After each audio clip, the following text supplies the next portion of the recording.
Hey everybody, it's Chris Baker again. Thanks for checking out my next video, and apologies in advance if you wanted more Spider-Man PS4 stuff, because I'm not talking about that today.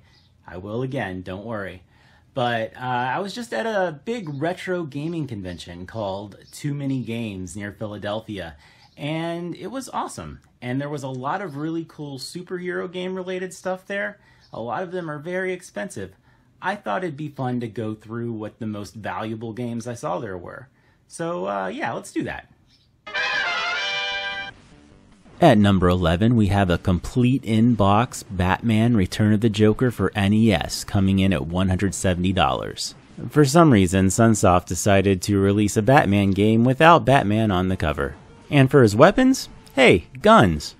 Okay, so they're actually batarangs, but let's be real. They're guns. This is basically Batman Contra. But it is actually a really good game, and it's one of the best looking games on the NES period, if you ask me. Just look at those huge sprites, and the parallax scrolling in the background is just amazing. Whether it's worth $170, that's your call. At number 10 comes the only game released in the 21st century on this list. At $189.99, a shrink-wrapped copy of Batman Beyond, Return of the Joker? Didn't we just hear that subtitle? Yeah, we did, but instead of being a game that's pretending to be a sequel to the 1989 movie, this is actually based on an actual direct-to-DVD movie that came out in 2001. It's really great. The movie, that is, not the game. I didn't play the N64 version of this, but I did actually review the PS1 version of this for the official US PlayStation magazine, and it was the first of only a handful of games I only gave a 0.5 out of 5. That is the lowest score on the OPM scale. Terry McGinnis, you deserve so much better. So now comes the part where I throw a little personal bias into these rankings. The next three were all selling for $200. So basically whichever is the coolest to me gets the bump to the higher rating. At number 10, it's the NES version of Teenage Mutant Ninja Turtles Tournament Fighters. This is a loose cartridge even, and the reason it's so expensive is it came out in 1994 when pretty much no one was playing NES games anymore, so as a result they didn't make many of them and not many people bought it. You'll find that's going to be a running theme throughout the rest of this list. The interesting thing about Tournament Fighters is that they came out on 3 different systems. It came out on NES, Super Nintendo, and the Genesis. Every one was incredibly different. They were all very distinct games. They were all fighting games released during the height of the Street Fighter II craze, and on NES, that's a 2-button controller for a game that requires 6 buttons, so not going to get the greatest fighting game experience out of it. Plus, there was only like a handful of fighters. I think there were 7 total, and 4 of them were turtles. They didn't even use their weapons. I love that this game exists, and for anyone still stuck with an NES in 1994, it might have actually been a good investment, but now it's just really expensive and not very good, so only if you need it for your collection would I recommend you buying this game.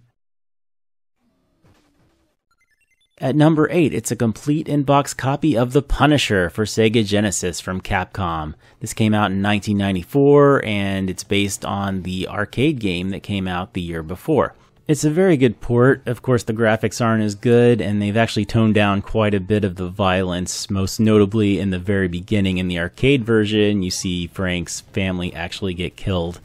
None of that in here. And of course, it's a 2-player game with Nick Fury being the other player. The funny thing is, if you play this game, you get the impression that these two fight alongside each other all the time, and you know, Nick Fury is doing his shield thing. That's not exactly the same thing as street justice issued by the Punisher. This game kind of makes it seem like they're buddies or something, but it is a really good beat-em-up. The final $200 entry at number 7 isn't really a great game, but it's a really cool piece. If you were reviewing video games in the early 1990s, you would have received cartridges that look like this in the mail. This, of course, is Venom and SpiderMan in Separation Anxiety. It's the sequel to the much superior Maximum Carnage, which came out in 1994. This came out in 1995. They did finally give us a 2-player game, which was a huge step up, but at the same time, all they did was recycle assets And those really cool cutscenes that we got in Maximum Carnage, they just put a wall of text to tell their story. And the story it was telling wasn't even the comic book called Separation Anxiety. It was actually more based on Venom Lethal Protector, which was his first solo comic. I feel like the way that they misspelled the word separation on this cartridge kind of speaks to how they felt about this game as a whole. Acclaim just didn't care that much. This was up for sale from Forgotten Freshness, and I'm told that it's still available if you yourself are interested in owning it. Go to ForgottenFreshness.com. They have a lot of cool stuff like this. At $250, complete in box, is Swamp Thing for NES from THQ.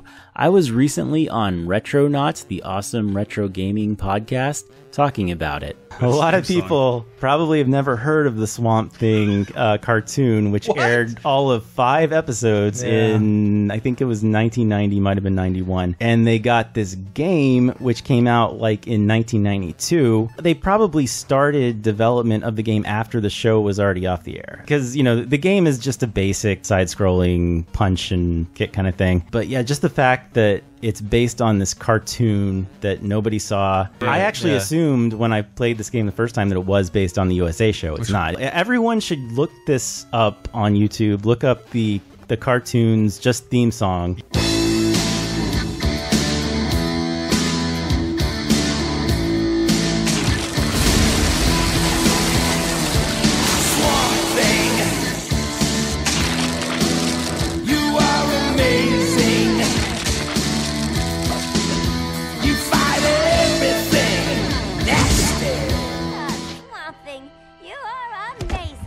At number 5 comes a much better game than Swamp Thing from a character you've probably never heard of. Zen Intergalactic Ninja. So Zen started out as an indie comic and eventually was picked up by Archie Comics, and when that happened, they made it really kiddie and also very environmental. The game has a very environmental theme to it. The big baddie in it is named Lord Contaminus. I'm not making that up. And yes, I've read some of these comics. It's a thing you gotta do when you're working on Volume 2 of Wrong Retro Games You Messed Up Our Comic Book Heroes. This is one instance where the game is actually way better than its source material, but even then, it's just kind of okay. It's another instance of a game coming out late in the NES cycle and no one buying it. Unless there's just a bunch of Zen Intergalactic Ninja fans out there, but there's not.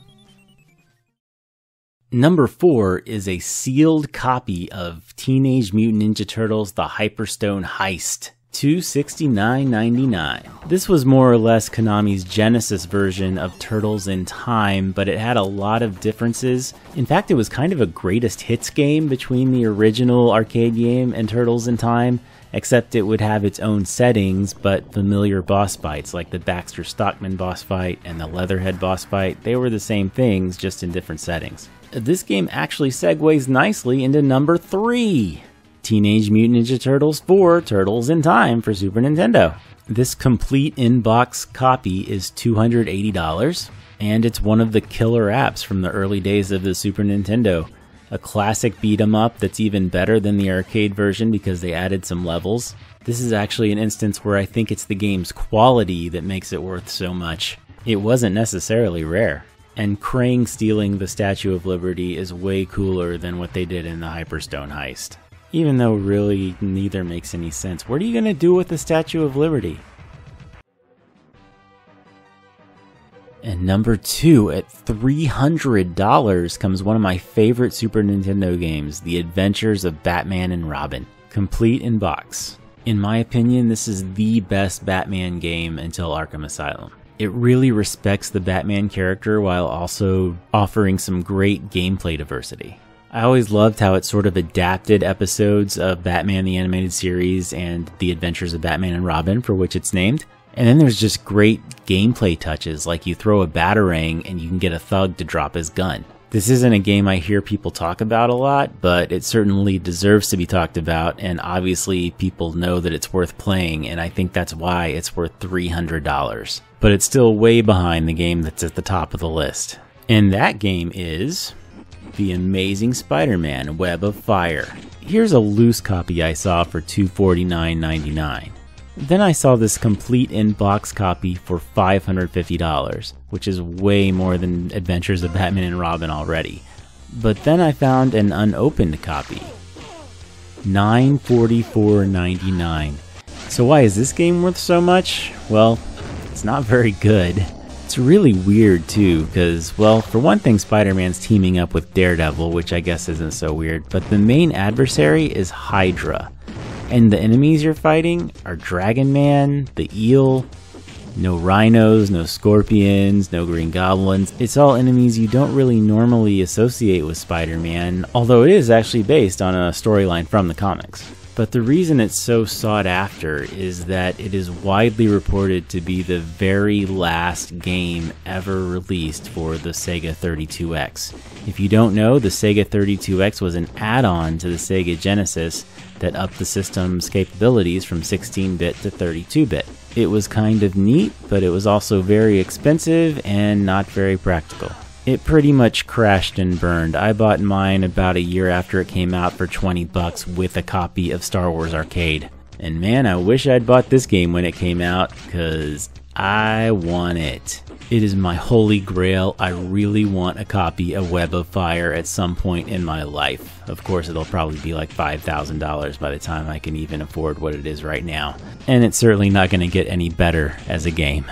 Fun side note, there's an art gallery near San Diego Comic-Con. If you've been there, you've probably walked by it in the Gaslamp District. Back in 2009, I saw this painting, which of course is the cover to this video game.